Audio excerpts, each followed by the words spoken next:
What's up, guys? Welcome to Hidden Jackpots. I'm Adam C. I'm on Clifton Hill. Guess what I'm here for? The second part of Clifton Hill, Then and Now. You can hear the House of Frankenstein just across from me, and that is the side that we're going to be covering. So if you haven't checked out part one, make sure to check out part one of Clifton Hill, Then and Now. You don't have to before this, but afterwards, be sure to check it out. Now, it's time to check out some history of Clifton Hill. Back to the 90s we go. So right here on the corner of Clifton Hill, you see the Ripley's Selfie Studio. So that used to be, if you checked out the first video of the history of Clifton Hill, I talked about it, the Houdini Museum. So the Houdini Museum actually opened in 1968, and it was located down on Center Street. I'm not sure of the exact location down there, but then 4 years later, it moved right to the corner here at the top of Clifton Hill. It was a very odd kind of museum. They had a bunch of Houdini's artifacts in there, which were actually his, including the water torture cell. And then in April 30th, 1995, that's when the Houdini Museum burned down. And they never did rebuild it. They never did catch who did it either, or how it started. They couldn't figure it out. But after that, it never did reopen. It turned into a Ripley's 4D moving theater. And now, as you can see, it's Ripley's Selfie Studio. So who remembers the Houdini Museum?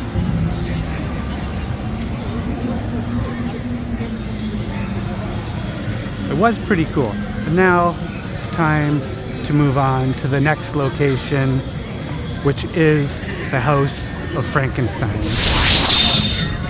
So this has to be one of the most iconic corners on Clifton Hill, the House of Frankenstein. So the House of Frankenstein opened in 1971 above the Hilltop Motel, which is where the Burger King was now, and some of those shops along behind the Burger King. It was very cool, and it was a walk-through horror experience. It's still a walk-through horror experience. Let's go take a little closer look. It was created by artist Robert Dunham and the Lanzanelli family, and you could say that it pushed beyond the wax museum genre. It was one of the first on Clifton Hill. And the displays in here, back when it opened, it was actually one of the first places to have programmable animatronics. And actually, before Disney World even had any. So who knew, eh? So this has been around for a while.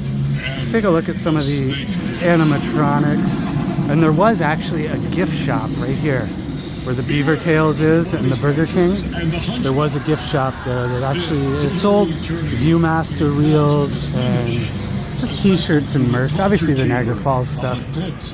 I would love to see some old Frankenstein merch. Let's take a look. I'm not sure if these are original animatronics. The Frankenstein down there, which you can barely see, looks like it could be an original. But yeah, there's the entrance, which really hasn't changed too much. I'm not even sure if some of the original animatronics are in here.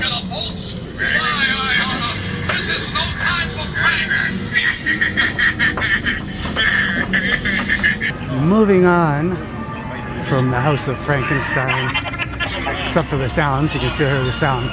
This IHOP and Applebee's here used to be a hotel as well. It was one of the few hotels that actually had balconies that hung over Clifton Hill. So you used to be able to rent a hotel room up there where the IHOP is. And they had balconies just overlooking the sidewalk here. I don't know why they got rid of them. Maybe the lease came up, or they decided that it might be better to put an arcade in here, and a mirror maze, and a laser maze, and laser tag.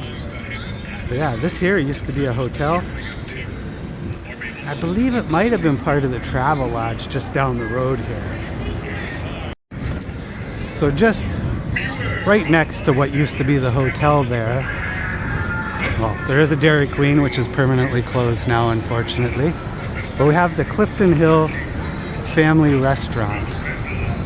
I don't have an opening date for the Clifton Hill Family Restaurant, but it's been there for over 40 years, and it's pretty much been there as long as I can remember. Probably serving the same things. I've never actually eaten there, so I couldn't tell you if it's good or not. But then right next to it you have the Pizza, and that Pizza, interestingly enough, used to be a Pizza Hut. And they used to have the beer garden karaoke back there. So we're gonna cross the street and go take a look, see what's up now.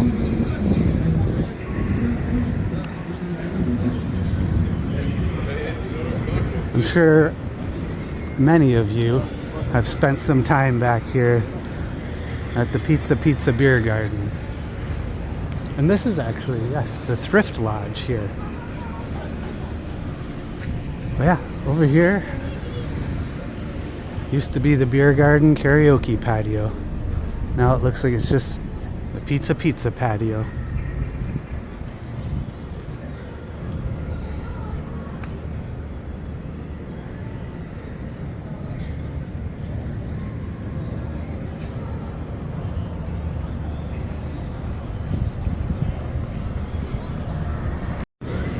What now is Blue Moose Toys, at one point was a Harley Davidson store. Not selling actually Harley Davidsons, but they sold Harley Davidson merchandise. That was Claire's. I cannot remember what it was before that. And then you still have this hotel here, which is part of the travel lodge. This still has the balconies. I couldn't imagine how loud it would be in the summertime when they used to do karaoke at the Pizza patio. Blue Moose Toys turns into Blue Moose Trading Company. Now this down here has always pretty much been souvenir shops. You got Gags and Giggles. So coming up here, as you can hear, we have Dracula's Haunted Castle. So this attraction actually opened up in 1974 on Victoria Avenue. Not even on Clifton Hill. Victims are welcome here. It was conceived by the same person that did the House of Frankenstein. And the same guy that did the animatronics for the House of Frankenstein did all the animatronics for Dracula's Haunted Castle. That brings us to the big top. A maze of lasers, a maze of mirrors. So there's a few different attractions in that building. That building used to have a dome up top, and it used to be called the, I believe it was the Adventure Dome. I don't know what was in the Adventure Dome. I do honestly remember it being a Lego place though too. Not Legoland, but they did have a bunch of Lego statues in there, including the CN Tower and some of Niagara Falls. So it's kind of interesting. So next up we have the haunted house. Do you have the courage and the fortitude to enter?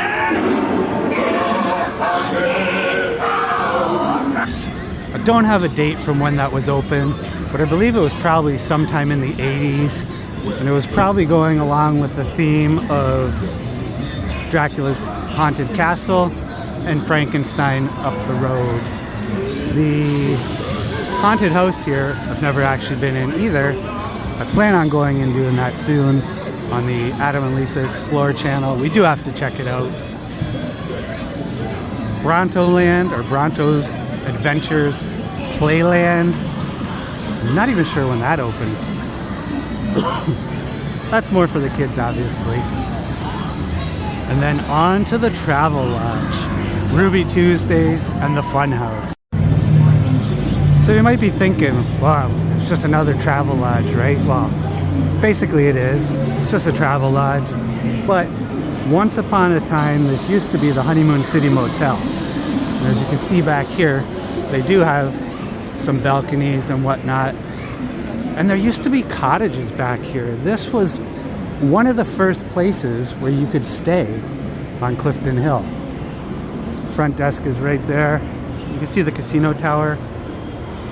So yeah, it stretches quite far back there. They do have the balconies, like I say.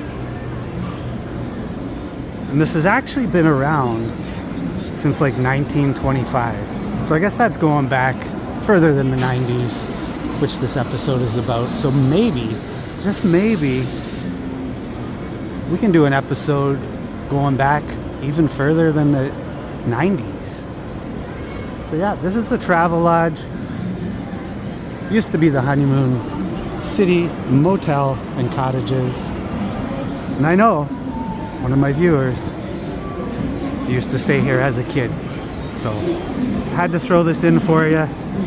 And thank you for the pictures. So here we have the Fun House. Couldn't find really any information on this. Supposedly it opened in around 1984, but there is no real date. And then Ruby Tuesday, I believe this is the last remaining location in Canada. Maybe anywhere, to be honest. It used to be a Pizza Hut. No, it wasn't a Pizza Hut. It used to be an Arby's. Yes, folks, there was an Arby's on Clifton Hill. Now we move down. We have Niagara Falls Gifts, which to my recollection has always been a gift shop here out in Clifton Hill. Skipper's Pirate Putt, which is a recently added attraction down here, which we actually just played on the Adam and Lisa Explore channel, so go check that out. This used to be a Guinness World Records museum. It had the usual displays, the world's tallest man, Robert Wadlow. It had the scales, so you could weigh yourself, see what you compared to the world's largest man, and obviously a bunch of other things that Guinness World Records is known for. But yeah, just recently turned into Skipper's glow-in-the-dark mini putt. One of the biggest changes on Clifton Hill happened right here, where you see the Niagara Brewing Company, the Rainforest Cafe, and the distillery and barbecue.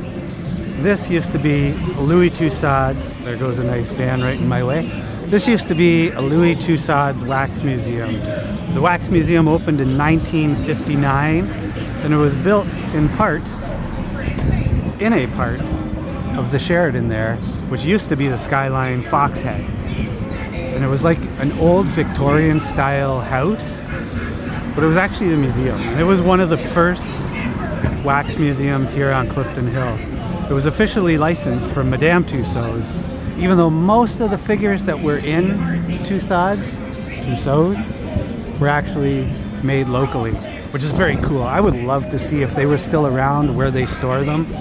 And then stretching across the street, there used to be a lamppost here. There still is now, but it used to be a different one, which stretched across the street. And they used to have Blondin walking across the tightrope, which was pretty cool. And it also had a giant neon sign that said Louis Tussauds. You want to take a look at the Louis Tussauds now? It is now located up on Victoria Avenue, just at the top of Clifton Hill. So it's nice to see that they still kept it. It's more modern now. It's only 2 floors. The location that used to be here was actually 3 floors. And it used to actually have a lot of historical figures in it, where the one now is mostly mainstream figures, pop culture figures from today. Alright guys, so that basically brings us to the end. I'm at the bottom of Clifton Hill, standing just outside the Sheraton, which is very tall. And I stayed there on my birthday, which you can also check out a room review on this channel. But yeah, did you guys like the then and now? You guys still like the then and now? The then and now? You want to see more? Leave suggestions of places you'd like me to go and do a video then and now. Thank you for joining. If you like this video, make sure you give it a thumbs up, hit that subscribe button, ring that bell so you get notified whenever I do videos. And we'll see you in the next video. Adam C for Hidden Jackpots. I am out. Ciao.